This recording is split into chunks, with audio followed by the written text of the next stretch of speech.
আজ বানাবো মসুর ডালের বড়ার তরকারি। প্রথমে মসুর ডালটা আধা ঘন্টা ভিজিয়ে নিয়ে কয়েকটা কাঁচা লঙ্কা দিয়ে মিক্সিতে পেস্ট করে নেব। পেস্ট হয়ে গেলে একটা ডিম ফাটিয়ে তার মধ্যে সেটাকে ভালো করে মিক্স করে নেব। ডিম দিলে জিনিসটা খুবই সফট হয়। তারপরে পেঁয়াজ দুখানা নেব, নিয়ে কুচি কুচি করে কেটে আবার ডালটাকে ভালো করে মিক্স করে নেব। তাওয়াতে তেল গরম করে বড়াগুলো ভেজে নেব। লাল লাল করে দুপিঠ ভাজা হয়ে গেলে বড়াগুলোকে তুলে নেব।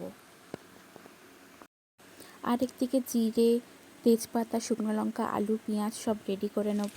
কড়াইতে পেঁয়াজ দিয়ে জিরে ফোড়ন, তেজপাতা, শুকনো লঙ্কা দিয়ে ভালো করে নেড়ে চেড়ে আলু দিয়ে দৈনন্দিন জীবনের হলুদ গুঁড়ো, লঙ্কা গুঁড়ো, জিরের গুঁড়ো, ধনের গুঁড়ো, নুন সব দিয়ে মিক্স করে আদা রসুন আর কাঁচা লঙ্কার পেস্ট দিয়ে ভালো করে নেড়ে চেড়ে নিয়ে পরিমাণ মতো জল দিয়ে দেবো।